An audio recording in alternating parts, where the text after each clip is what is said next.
Welcome to Unholy Histories, the Humanist Heritage podcast brought to you by Humanist UK. I'm Andrew Copson, Chief Executive of Humanist UK. And I'm Madeline Goodall, Head of the Humanist Heritage Project. We're the hosts of this new podcast series where we will be speaking with experts about Britain's humanist history, uncovering the people, events and ideas that have shaped both humanist thought and our national life.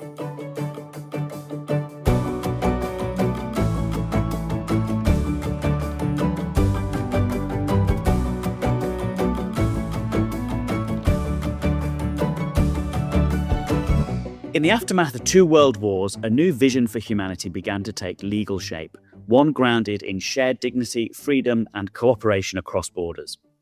At the heart of that vision from the start were humanist thinkers and activists, from H.G. Wells, whose Rights of Man helped inspire the movement, to Julian Huxley, the first Director-General of UNESCO, an organisation founded on humanist ideas of reason, education, and universalism. This episode traces the ideas that shaped the creation of the Universal Declaration of Human Rights, a landmark document born from devastation, but guided and inspired by hope in our common humanity.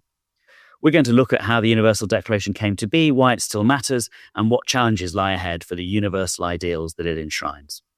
To help us, we're joined by Bill Cook, historian, senior editor of Free Inquiry, and author of, amongst many other titles, A Wealth of Insights, Humanist Thought Since the Enlightenment, and H.G. Wells and the 21st Century. And Francesca Klug, who's a human rights scholar and writer, whose books include Values for a Godless Age and A Magna Carta for All Humanity. And Francesca is a visiting professor at the LSE Centre for the Study of Human Rights. Welcome both. To start with, perhaps you could just both tell us a little about your work and what drew you first into these very important fundamental subjects. Bill? Well, my most recent thing on H.G. Wells was motivated because he's being written out of the history. He's just being ignored. I see Nigel Biggar's recent book on what's wrong with rights doesn't even mention Wells at all. So that just annoyed me because it seems to be doing a disservice to the history and to Wells's contribution. So it was a question of putting right some historical prejudices that have built up, particularly about Wells over the last few decades, and to try and give him a place in history again. Did you feel that the whole history of that liberal network at the turn of the century and early 20th century was just being erased deliberately, or through ignorance or through malice, I guess is my question? A bit of both, because Wells managed to offend all the modernists in terms of novelists, and most of the people who've been writing about Wells have been in literary scholars and literary theoreticians and so on. And so because he's offended them there and his novels have suffered a decline in influence, then his nonfiction has suffered as well by default.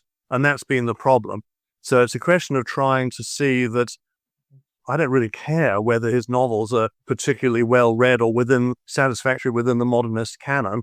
What interests me is the increasingly relevant value of his nonfiction and the way that he put this together for the non-specialist. I think that's really worth rediscovering in the 21st century. And Francesca, you come into this from a pure human rights angle. What brought you into the human rights field? Well, first of all, can I just reassure Bill that in my book, Magna Carta for Humanity, which is on the Universal Declaration of Human Rights and the European Convention on Human Rights, tracing their roots, I do give H.G. Wells a significant shout out. But I came into this the way a lot of people do when they're young, through a concern for social justice. I was an activist and an advocate before I was an academic. But when I worked at Liberty, formerly the National Council for Civil Liberties, I came across the Universal Declaration of Human Rights. And that feels an absurd statement because I really should have come across the Universal Declaration of Human Rights as a child at school, as far as I'm concerned. And I was so struck by it, by the depth of thinking, the amount of hope, the amount of inspiration, the vision, something which a lot of people comment that we seem to lack today, just about everywhere, at a time when it is almost the last thing you would think they'd be devoting their energies to when the whole world was in ruins. So I wanted to understand more about it. Hence, I got into human rights scholarship and also was involved in the practical application of the Universal Declaration of Human Rights, which is the European Convention on Human Rights, and indeed on designing the Human Rights Act, which brought the European Convention on Human Rights into our law. So you've done quite a lot in the field of human rights, I think it's fair to say. A reasonable amount. Can I just add, there's also a biographical personal element for me, which people often don't bring in as to why they're attracted to a particular area of working life. And that is my own history of my grandparents, who were all refugee migrants. And I was brought up very conscious that I wouldn't have been born had they not come here. Indeed, one of my grandfathers came over on a boat. It was probably a large one rather than a small one, but he stowed away in order to flee persecution for Jewish boys in Tsarist Russia just before the revolution.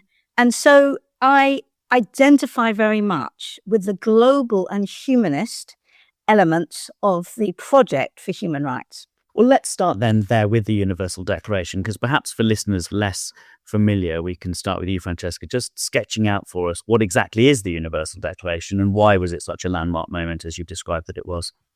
Well, it was the first attempt at what they conceived to be and talked about a global or international Bill of Rights. Because, of course, Enlightenment Bills of Rights, most famously the French and American Bills of Rights. But what there hadn't been is any attempt to universalize the idea of rights. In the Enlightenment era, they often talked about the rights of, quote, man, and they thought that would be good enough. But it clearly didn't include women, very explicitly excluded particularly minority groups, including Black people in America and Jews initially in France. And so there was a sense that this was a brand new enterprise. In terms of its concept, and you may want to ask me more about the actual practical way it ever came about, it was developed by the delegates at the fledgling UN, which was just over 50 countries at the time, much smaller than now, because, of course, the whole of sub-Saharan Africa was still colonized at the end of the war. But it was very much in the context of the slaughter and atrocities of the war that these delegates which represented every country in the fledgling UN, but had 5 or 6 core drafters, they were trying to think about what it is we needed to learn from the horrors they just experienced and whether it would be possible to craft a Bill of Rights for the whole of humankind. And after 2 years of deliberation, the Universal Declaration of Human Rights was their product, and it was passed consensually. No country voted against, but there were 5 abstentions. Quite an interesting motley crowd: Saudi Arabia, South Africa, Soviet Union, and 5 Soviet satellite states. Out of that has come all the modern international human rights treaties, including, very relevant for current debates, the European Convention on Human Rights. And all these treaties mention the Universal Declaration in their preamble and explicitly express that they are seeking to enforce the rights in that 1948 declaration, which was 77 years old yesterday. Happy birthday, UDHR. I'm not quite that, thankfully, but I will take it on behalf of the UDHR. Bill, when we think about some of the humanist voices and organizations that were involved in, I think we know about the humanist involvement in international efforts for peace and cooperation in the late 19th and early 20th century, but human rights thinking, or human rights-like thinking, was quite a keynote of humanist ethical thought at the time. So can you tell us who were some of the main individuals or organizations that were involved, as it were, in helping to create the culture that gave rise to this idea of a universal declaration? H.G. Wells, of course, but the person that he looked to was Shelley. Percy Shelley's Declaration of Rights at the very beginning of the 19th century. And that has had, again, a forgotten and unrecognized influence through 19th century and 20th century thinkers. I strongly suspect that when Wells brought his Rights of Man together in 1940, he had Shelley's declaration in mind at the time. Tell us a little bit about that then in 1940. So if Shelley and the people around Shelley inspired so much humanist thought, especially give a nice romantic element to humanist thought in the 19th century, but what is that initiative that you mentioned just then in 1940 that H.G. Wells was involved in? Well, Wells, of course, had worked with the government in the First War and was deeply dissatisfied with the way that the Britain and the Allied forces made their case for the war against Germany. And it was done in terms of war aims rather than an ideal that we are fighting for. So what he wanted to do in the Second War was not to restrict the conversation to war aims, what we want to get out of this, what extra bits of territory or reparations or whatever we think are our rights. But why are we fighting this war? Why is Nazism wrong? Why are the ideals of Western democracy and humanism worth fighting for? And that had just been assumed and taken for granted. And so Wells got together this committee of prominent people. Baroness Wootton Sankey was the chairman of it, but most people recognize that Wells was the one who was doing most of the work. And he puts together a 10-point rights of man. He also commented, by the way, on the problems of talking about man. He, right at the beginning of the 20th century, he complained about the infelicities of the English language that mean that when we talk about man, we mean woman as well. He was one of the first people to actually specifically comment about that, and he returned to that time and time again. And again, when he speaks about the right of man now.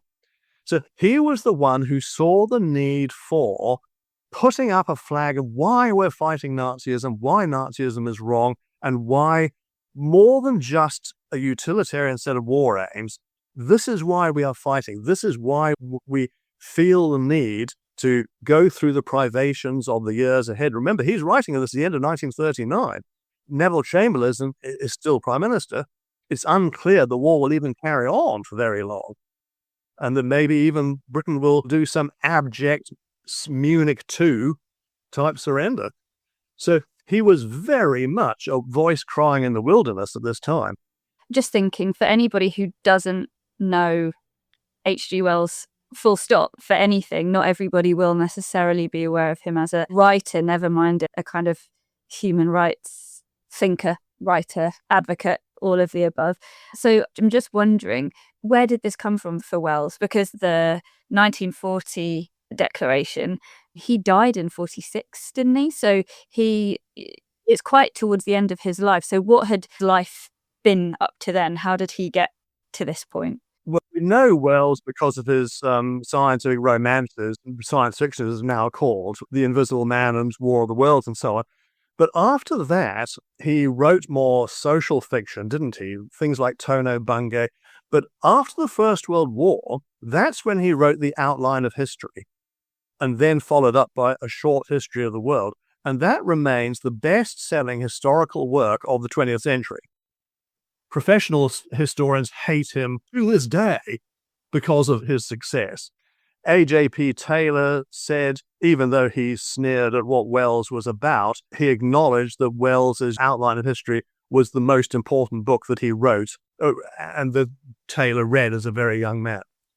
So it was after the First World War and the mess that we made of the Treaty of Versailles and the universal peace, so-called, after that, the Wells felt the need for bringing together a series of ideas that could unite people to work toward a better future for the whole planet. And he really did mean the whole planet. He was one of the very first to think out, to not be Eurocentric. The Outline of History is the first non-Eurocentric world history that's been written. So he has whole chapters on India and China. In the Short History of the World, he mentions the ruins of Zimbabwe. So he's wanting to bring an idea of a common humanity, which is the idea that Julian Huxley took up and ran with more later on. And he tried various ideas to make this work. The open conspiracy was an idea of the early 1930s, rather like the 99% movements that we had at the beginning of the 21st century.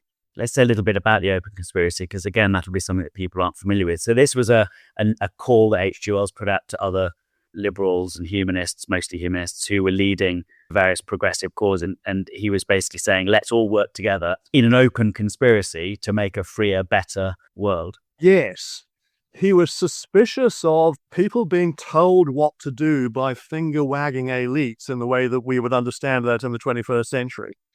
He retained, even though he was fundamentally a pessimist and a Schopenhauerian, he retained a confidence that people, when informed with proper knowledge, and proper ideas and a big picture account of things could make the right sorts of decisions. And so the Rights of Man that he wrote in 1940, correctly, toward the end of his career, was his desperate attempt to try and bring together this idea of an open conspiracy in the idea of an outline of history that could project a better peace at the end of the Second World War than had been the case at the end of the First World War. And it was incredibly influential. I mean, it's amazing how much we don't know about it now, but it was translated into 30 languages, with thousands of copies published, which is a lot in those days.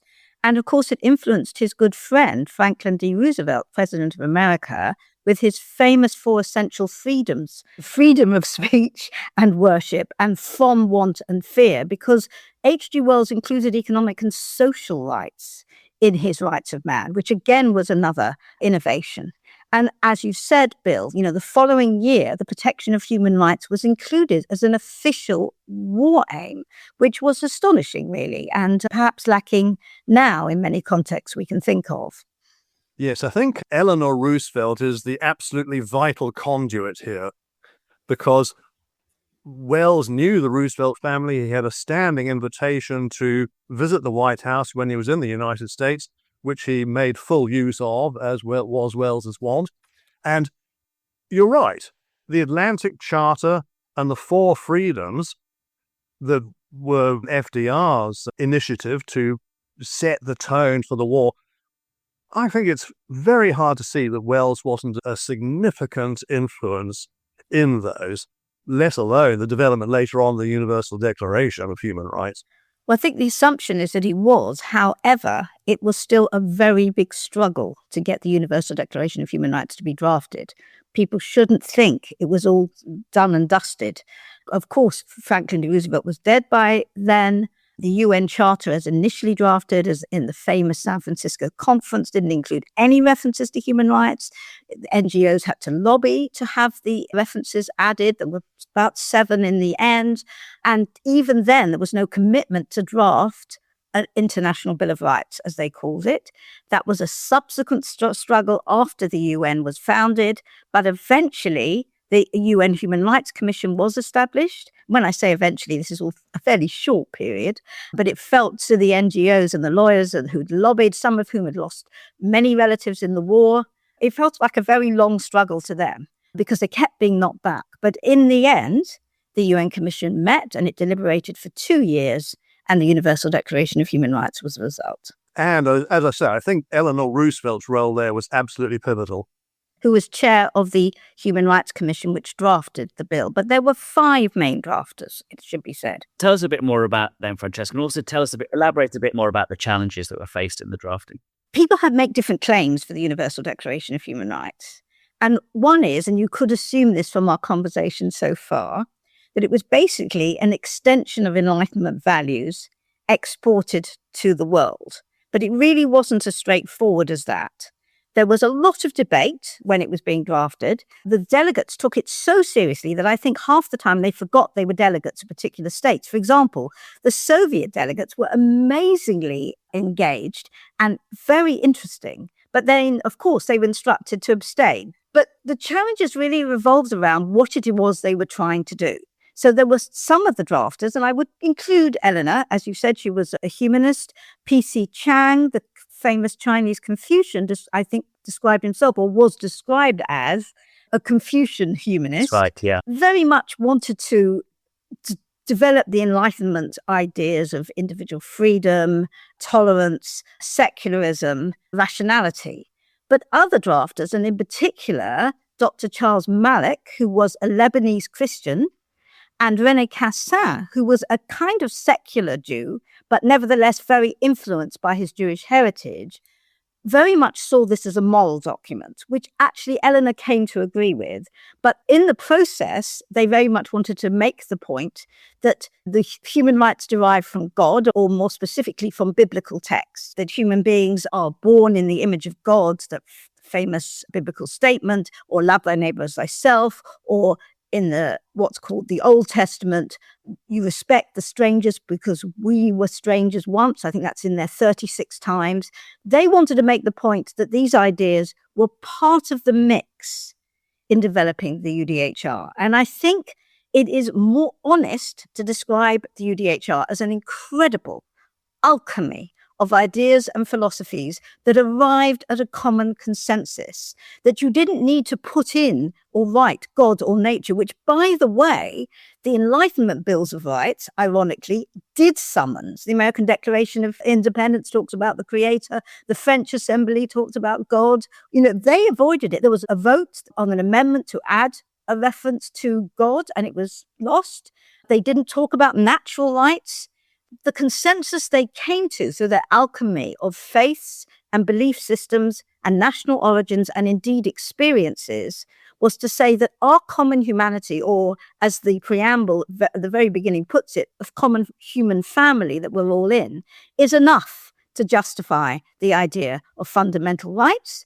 And fundamental rights are about human flourishing, about what it takes to live a life. And that has to include, as H.G. Wells had said, economic, social, and even cultural rights. And this was extraordinarily ambitious, you could say revolutionary for its day. The other thing that strikes me always about the preamble, which is interesting in light of what you've described as the fact that it's an overlapping of values from various different cultures and traditions.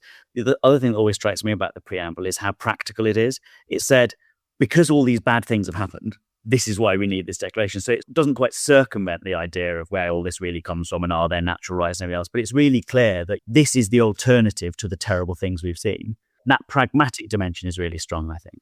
I think that's absolutely right. I think people often say human rights are so abstract. It came out of something extremely real. It was an attempt to deal with about as real a situation as you could imagine, which was international conflict. And the first ever nuclear bomb had just gone off, and they were now getting all the stories of what we've now come to call the Holocaust. That was the conflagration, the barbarous acts which have enraged the conscience of mankind. That's in the preamble. And I think it's very important, by the way, to just focus for a second on the use of this word conscience, because this was one of the biggest distinguishers between the Universal Declaration of Human Rights and the Enlightenment idea of rights that had gone before it. I mean, you have to understand everything in its historical context, don't you?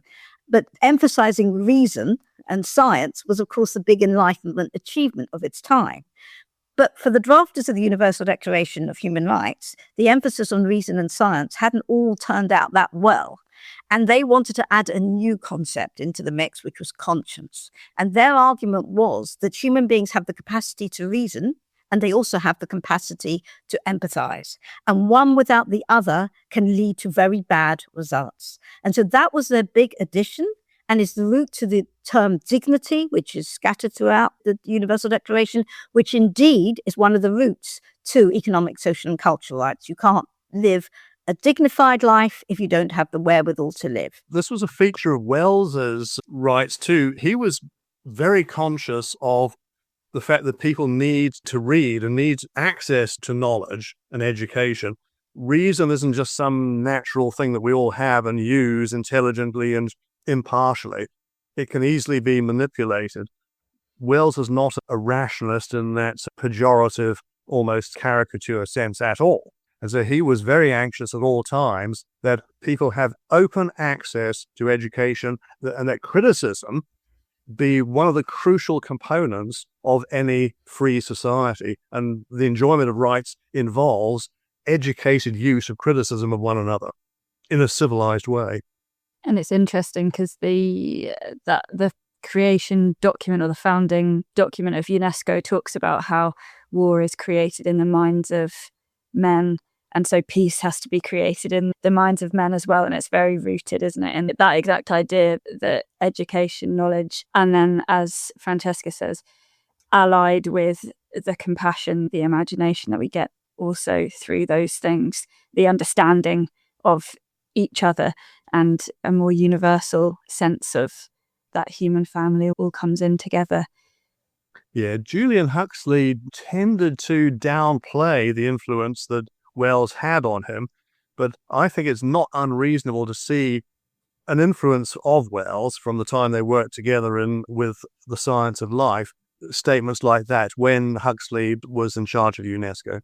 I think anyone who has read H.G. Wells's Charter of Scientific Fellowship can't deny the enormous influence that it had on Julian Huxley's thinking.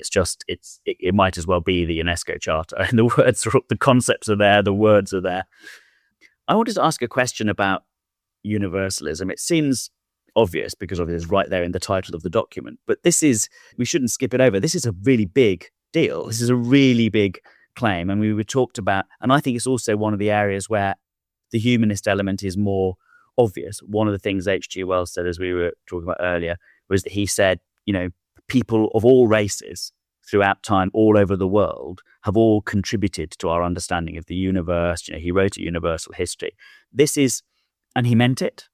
I mean, like a lot of ethical thought before then, specifically, I'm biased, but specifically a lot of religious thought before then had talked about universalism, but usually in the way of saying like everyone has the equal right to convert to our religion or to see the truth or to be treated equally in some way within the context of our idea about it. Whereas this is an idea of universalism that it's really genuine. It's saying everyone is different. Everyone should have freedom of expression. Everyone has the freedom to shape their own life and so on. And I just wondered how big, for me, that's still incredibly, there's plenty of people in the world who don't really believe in that, who don't really buy that, who don't really accept universalism. For me, it's a really big challenging thing, which like Francesca said, we should be taught at school. I mean, it's a big ethical concept. I just wonder how controversial it was at the time. Some of those states who abstained, for example, or who later on had objections to aspects of the Universal Declaration. Was this an idea that at the time was seen as just lip service, or was it striking and important and as big an idea as it seems to me it was? It's probably the most controversial idea, but that's only once people started to think about what it would mean in practice. Because as you say, it's a term that's very easily bandied about. And clearly within the Enlightenment era, people meant very different things about it and said some dreadful things in the name of universalism. And I love the way you put it, Andrew. Everyone has an equal right to convert to my religion. I love that. There were some very material discussions about universalism, not least when I think it was the Egyptians who proposed an amendment to ensure that the Declaration in Article 2, when it said it applies to everyone, everywhere, explicitly says, including those living in colonized territories, because so much of the world was, of course, still under imperial rule. And guess who opposed that? Anyone got a guess? Well, you shouldn't be able to guess. Who had the biggest empire in the world? So Britain, of course, no. Well, but the Soviet Union had abstention up their sleeves anyway.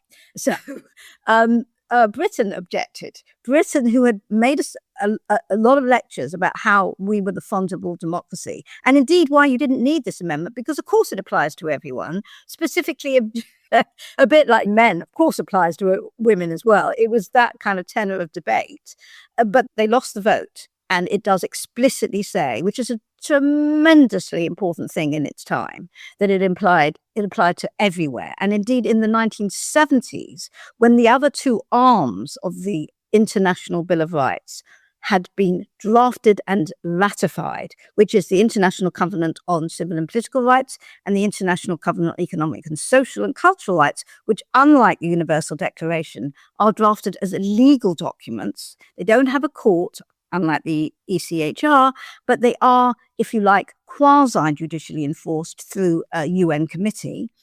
They included the right to self-determination, and that's a very disputed human right, but nevertheless, it came out of Article 2 of the Universal Declaration, which insisted that everyone everywhere, named where everywhere was subject to the Universal Declaration of Human Rights, and it inspired many African, in particular, states to argue that their call for independence was in the name of the Universal Declaration of Human Rights, which every state in the country had accepted. On the other hand, an attempt at a minorities clause, and this might interest you, Bill, I could do another quiz. Guess who was most against the minorities bill? And I'm talking now among the five main drafters. Well, it was Eleanor Roosevelt, I'm afraid, because they were worried, of course, an effect of a de facto apartheid existed in the southern states of America, and they were very worried, and it may not have been her personally, but in the end they were delegates, although half the time they forgot they were, that she opposed a minorities clause, and there wasn't a minorities charter coming out of the Universal Declaration of Human Rights for many years, until many years later. But on the other hand, the modern notion of anti-discrimination, although it doesn't mention every group, and that is poor. But nevertheless, the modern formulation that, say, President Trump is so opposed and trying to demolish now of anti-discrimination, and you mention different categories of protected groups, comes from the Universal Declaration of Human Rights. To my knowledge, there was never anything like that written before the 1948 Universal Declaration. Yeah, Wells had a sort of an interesting trajectory when it comes to universalist thinking, because in his younger days, he was still looking at the British Empire as a possible conduit by which more genuinely international thought and progress could be had. He relatively quickly jettisoned that idea and saw that the empire couldn't do that in any proper sense, because otherwise it would have the same sort of hypocrisies and double meanings that you've just mentioned in other contexts. So he started getting more slightly metaphysical about his universalism and seeing it in terms of us as a species. And this is the other interesting point about Wells. He mentioned anthropogenic climate change and the threat therefrom in 1931. I've not found an earlier mention of the human threat of anthropogenic climate change than that. So that's roughly when David Attenborough was born. So he was thinking in terms of universalism, in terms of the species. And the older he got, the more anxious he was to subjugate individual ego to the ongoing thing of the idea of the species. Think about each individual as that little bit of the lava flow that flows along, but very soon cools and becomes part of the bedrock and is superseded later on by more lava that carries on. Each human should think of themselves as that, one tiny little spark in a lava flow of the species, and that we need to be able to work toward the progress of the species with that level of disinterestedness and sense of our own complete unimportance in that process. That's very interesting. I want to do one postscript, if I may, on the question you asked us, Sandra, about universalism. And that is that part of what's unique and what took us forward with the Universal Declaration of Human Rights is this alchemy I've referred to. And both the critics of the UDHR from the, say, Global South and its defenders often in the West do assume that it's fundamentally a Western document. But just as that amendment came that I described relating to colonized territories came from an Egyptian delegate, so another amendment, which on this occasion failed, to basically insert the word woman more thoroughly. I think woman's mentioned once in the UDHR, more thoroughly in the document instead of mankind, came from an Indian female delegate. And so it scotched this notion that all progressive thought comes from the West, which I think was one of the less enlightened legacies of the Enlightenment. It isn't true. It never has been true. And the UDHR kind of demonstrated it in real time. And H.G. Wells understood that as well. And I don't think he was particularly successful at doing this in his own Rights of Man document, but he did make a point. For instance, he wrote to Chaim Weizmann to try and get his sense of how his Rights of Man document could be written in a way that was satisfactory to Jewish thinking and to Zionists in particular. He wrote to his friend Ganguly, Dr. Ganguly, a nephew of Rabindranath Tagore, to get an Indian perspective and a Chinese man. So he made a specific point of trying to have his Rights of Man document approachable to a non-Westerner. I don't think he succeeded particularly, but that doesn't matter particularly. He made a serious attempt to do that. Wells did make an attempt, unsuccessful, probably it has to be said, but he did at least understand the problem, gathering opinions from non-Western thinkers to give a genuinely international, transnational flavor to his Rights of Man. So he wrote to Chaim Weizmann for a Jewish view, to Ganguly for an Indian view, to Seung for a Chinese view, in a genuine attempt to transnationalize his Rights of Man document. That's very interesting. I didn't know that. Yeah, I think that's a fair point. It's less obvious in the Sankey Rights of Man document in 1940, it's much more obvious in the scientific fellowship work of Wells that he has a really earnest view of the human species as one family in the language of the Declaration, and the world as a world. And, talks about all human beings being inheritors of the global heritage of human culture, for example, which can sound a bit canting, but I think he meant it. I think it wasn't just a sort of British imperialist speaking, obviously. He did mean it. And he fiddled with the Rights of Man document right throughout the war until 1944. So several of his wartime books have slightly updated, amended, fiddled with variations of the document. So he was constantly dissatisfied with it and trying to improve it and see what he could do in light of criticism of it. And I think this is interesting when you think about the history of the Universal Declaration, because as we've said, and as Francesca said in particular, you had to have a devastating, catastrophic war for this document to come about. But it couldn't have been written in the 1700s, because you also had to have a sense of the world and a post-Darwinian sense of human beings as actually all the same kind of thing. There are no such thing as races in separate. Humanity is one thing. And I think that's part of the background humanist intellectual conditions for this document too, even though it is also, like you say, Francesco, an alchemy of global traditions that overlap. It's hard to imagine a document like this being produced before the 19th century and everything the 19th century brought in terms of allowing universalism to be a real concept that people of all different traditions could understand from their different backgrounds and support and really believe in. Of course, apartheid South Africa was getting underway at the very moment that the Declaration was born. And, South Africa, as I said, abstained. Not sure why only abstained. But Nelson Mandela wrote very movingly later on how, in spite of that, and I think he could have taken the contrary view, he said he and others took hope from the Universal Declaration of Human Rights, that they were not alone and that they were involved in a struggle for humanity, not just for themselves. And the Freedom Charter, the famous ANC Freedom Charter, African National Congress Freedom Charter, is actually modelled on the Universal Declaration. As we come to the end of our time together, maybe that's something we can look at. I'm going to ask you both about the influence of the Declaration today, but also how it could be even more influential. I could continue to inform. Let's be hopeful, we will also all want to, under this bit of our time together, I guess we'll also want to discuss just the horrendous situations that we currently are living through. Not worse than the situations that the people who drafted the Declaration lived through, let's be honest about that, but still difficult situations. What's been the influence of the Universal Declaration over the decades so far, and where are the challenges today? If we start with Francesca, and then again, maybe after that, Bill could talk to us a little bit about what humanist ideas we could use to shape those understandings of rights and freedoms today. But Francesca, where has it taken us, and where are we now, and what are the challenges? Well, if you like, the challenge that was most left unresolved from the outset was between the idea of national sovereignty and the idea of universalism.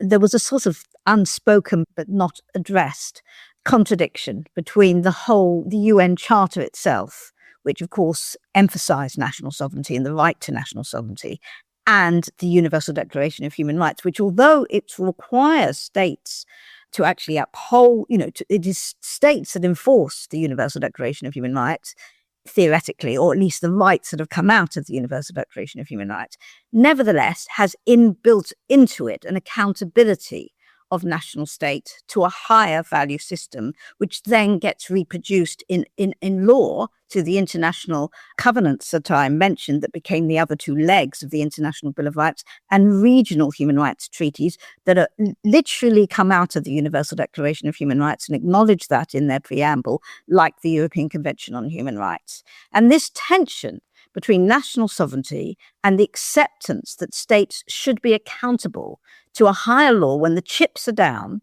and life and liberty are at stake, so not in everyday life, is one that not only wasn't resolved, but is now, to coin a phrase, trumping everything else. And of course, we have now had the rebirth and reassertion of the idea that it is up to states not only to defend their own national interests, but to do really whatever they like, to define whether they're at war with a country or not, to kill as many civilians in a war as they feel necessary, to just ignore international conventions the states have signed, like the Refugee Convention, and completely rewrite the law. And we're in a state where the whole international human rights order, in my view, is tottering on the edge. I think this would shock Eleanor Roosevelt and her fellow drafters that so soon, just 77 years after the drafting of the Universal Declaration, and just 75 years after the drafting of the European Convention on Human Rights, we would have not the rest of the world, ironically, but the West, who are seen as the champions of this approach and are sometimes accused of global imperialism, cultural imperialism as a result of it, are the ones turning their back most explicitly from it. Not every Western state, of course not, but it's like a contagion at the moment. And so I think the greatest challenge is its survival, frankly, and all the rest is detail. And of course, the British Humanist Association could hold the torch for these values, but it has to do so, if I may humbly suggest, in the spirit in which it was drafted, which is one of humility, which does recognize other traditions, other ways of arriving at the same point, and recognizes commonality and pluralism at the same time, i.e., we are together because we're different, and because we're different, we can come together and recognize what we have in common whilst respecting our difference. And with that spirit, I think the the Humanist Association worldwide has a major leadership role at this time. Thank you. Challenge accepted. Bill, what are your reflections on how humanist ideas can continue to... We've all got to sign up now to Francesca's marching orders. There are two areas, I suppose, that worry me. The first of all is the idea of rights being inalienable. This was another mistake that Wells made in the 11th item that he added on to his Bill of Rights. I think Jeremy Bentham is right that inalienable rights is nonsense upon stilts. Rights are a legal machination that we agree on. And so it becomes problematic to argue that rights are inalienable because it requires then some sort of metaphysical or even worse, supernatural justification for it that has no place, certainly in the humanist way of thinking, but I can't see it having a place in the 21st century way of thinking that's going to be in any way contributing toward a unified field. The other problem that worries me about it is that the rights discourse presupposes an amplitude of resources. And I think in the 21st century, we can't presuppose that anymore. We need to go back, as Wells so often did, to Schopenhauer, who talked about rights as, where's it saying, it's a negative idea. The content is a mere negation. So everybody has the right to do anything. That does not injure another. Now, that's a platitude that we add into rights all the time, but few of us are taking the consequences of that as seriously as we need to in a time when the struggle for resources is becoming more dire. Even basic resources like water, let alone things that we dig out of the ground. We don't have, you see, my supposition at the moment is that we do not have the resources to support a standard of living that the West is enjoying at the moment, which is why the non-Western world, the global South, is justifiably resentful and is not particularly interested in us wagging our fingers on matters of rights. So therefore, taking very seriously the idea that having a right insofar as it does not injure others is something that's going to need to be comprehensively rethought. I think humanists could take a leading role in this. Some way of looking at the Millennium Development Goals and their successor, the Sustainable Development Goals, seeing what's a justifiable right in the West and how that will then impact on, say, island states like Tuvalu or cities like Shanghai that could be underwater in 20 years' time if we continue to consume resources in the way that we so blithely think is a given. So Nigel Biggar, one of the sensible things he has said in his book is we're in a stage of rights fundamentalism at the moment, where we demand self-righteously our rights and look to be very angry at anybody who we perceive is threatening them. If I may say so, Bill's if I can put it like this, strayed a very long way now from the Universal Declaration of Human Rights, which is anything but what you've just described. But this is much more debate within the Enlightenment. And that's why I've been trying humbly to make this distinction. As much as H.G. Wells you could see as a bridge between these two approaches, they are very different from each other, even if the later one was inspired by the earlier one. With the Universal Declaration of Human Rights, as I said earlier, there's no sense of inalienable rights written into it that you're born with. This is an argument that this is what we need for human flourishing, to end wars, to end the destruction of one group of human beings by another. It's an argument. You can either buy it or you don't have to buy it. But it wasn't an impractical argument. So written into the Universal Declaration of Human Rights, written into it in the way it wasn't written in the same way into the Enlightenment Bills of Rights, is the phrase duties to the community, without which the development of the human personality is impossible. This was actually René Cassin who wrote that particular article. There was debate around it, but it was strongly supported. In other words, we are social beings is written into the idea of the Universal Declaration of Human Rights. We don't survive unless we support each other, and that means our rights can't be absolute. The very last thing it means is right to absolutism. And when the economic, social, and cultural rights instrument was developed as a second and third leg of the Bill of Rights that I talked about, the International Bill of Rights, it talks about subject to resources, that these are rights that have to be progressively realized. So all your thinking, Bill, that you're rightly suggesting now was actually built into these treaties. But what we're facing is an onslaught that daily misinforms or confuses what these treaties were about. They survived 77 years because there was a lot of good sense written into them. Of course, the world we're looking at is full of human rights abuses, not to mention the environmental and economic catastrophes that you've just outlined so well, Bill. But the idea, and I think human beings do need ideas in order to know where they're going. The ideas, I think, have actually stood the test of time. It's a question of whether you agree with them or not. And the enemies of them will distort them and reframe them as much as they can possibly get away with. And that's why I think a podcast like this is so valuable, because there are times when you just need to restate them. I couldn't agree more. It's not a question of jettisoning the rights at all. It's a question of thinking about them more openly in the sense of rights and the obligation to the others, which is the bit that's not got the sort of coverage that it needs, and where a humanist's contribution could be valuable, I think. Absolutely. We agree. We've gone from controversy to agreement within 3 minutes. How about that? We all knew we didn't have much time. So I think we all know that on this topic we could speak for hours. And there are dozens of people from the history of this that we haven't even mentioned. You can tell us shortly about where we can find out more about both of your work. But first of all, Maddie is going to ask you a question that we've asked every guest on this podcast so far, and which you were given no warning of absolutely at all. So your answers will be completely from the heart. Exactly. And I'll completely fairly ask you to do it in 30 seconds to preserve time. So without further ado, do you have a favourite humanist or atheist from history that you could briefly share with us? We'll start with Bill. Mine's the humanist trinity: H.G. Wells, Bertrand Russell, and Joseph McCabe. Oh, Joseph McCabe's a good one. We haven't had him yet, actually. But people will have to get Googling on that and look up some of his old books, yeah.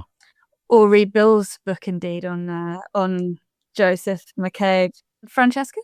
I'd have to say Andrew Copson, but I think he would object to being described. I had a feeling I was like that. So I have a reserve in my head, and that's Gloria Steinem, the famous second-wave feminist who was such an influence for me when I was a teenager and young woman. And she won the Humanist Award of the Year, apparently, in America in 2012. She did. So my award goes to her. But she is still alive, I think, isn't she? She is still alive. She absolutely is still alive. Yeah. Making history. Exactly. Making history. Andrew. Wonderful. Just like Andrew, yes. People often say to me, actually, you remind me of Gloria Steinem. No one ever. It's always a first. So, both of you now, where can listeners who will want to do this after they've heard you here find out more about your work? Bill, I guess that they need to just Google your name and look for some of the books. Yep, that's the best way to do it. And Francesca, do you have a website that people can look for, or are you also being Googled on bookshops? There is a website. If you go into my name at LSE, there's my book, my latest book, and all good libraries. And I hope still some bookshops. Exactly. Both of you have written some exceptionally interesting books that people should be reading. So I hope that people will Google you, go into their library, audiobook, books, go into their bookshop and do the same. It just remains for us to thank you very much for being guests on our podcast today. Thank you very much. Thanks for having us. Thank you for listening to Unholy Histories, the Humanist Heritage Podcast, brought to you by Humanist UK. To join, support, or find out more about Humanist UK's campaigns and services, visit humanists.uk, or you can follow us on social media at Humanists UK. This podcast was produced by Humanise Live. Find out more about creating content for compassionate communities at www.humanise.live. And you can find out more about the rich history and influence of humanism on the Humanist Heritage website at heritage.humanist.uk.